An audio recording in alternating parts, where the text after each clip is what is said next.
The TeraFlex JL rear sway bar kit relocates the rear sway bar to provide better clearance for the rear axle. While the rear sway bar is a required component for the TeraFlex JL coilover kit, it can also be installed on any lifted JL Wrangler, so long as the rear performance bump stop spacer kit is also installed. Begin the installation process by disconnecting the rear sway bar links from the axle.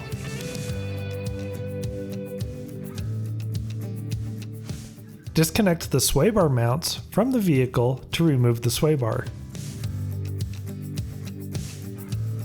Clean 3 or 4 inches inside both sides of the open crossbeam located on the frame just behind the gas tank. Slide the bar into the crossbeam and attach a bushing assembly to one end. Insert the bushing assembly into the opening. Do the same for the other side. It helps to have someone hold one end of the bar to prevent it from just pushing out. Tighten down the bolts on the bushings. As the bolts tighten, a clamp on the other side of the bushing compresses it. So when it's properly torqued, it locks the bushing into the crossbar.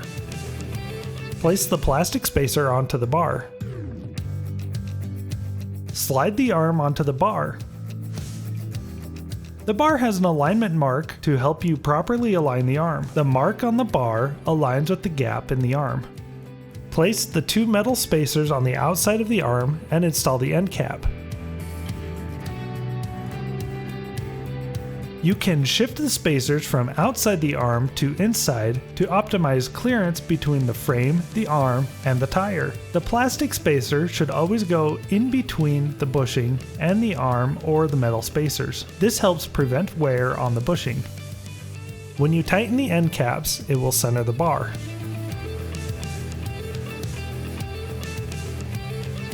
Once you have your spacers and end cap on, install the arm bolts. When tightening the arm bolts, go back and forth between the two until they are both properly torqued.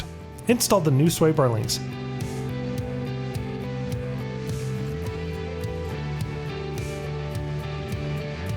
Set the link to the desired position on the sway bar. The center hole will give the sway bar the same tension as the factory sway bar. Going closer to the bar makes it 10% firmer, and moving to the outside hole will make the bar 10% softer.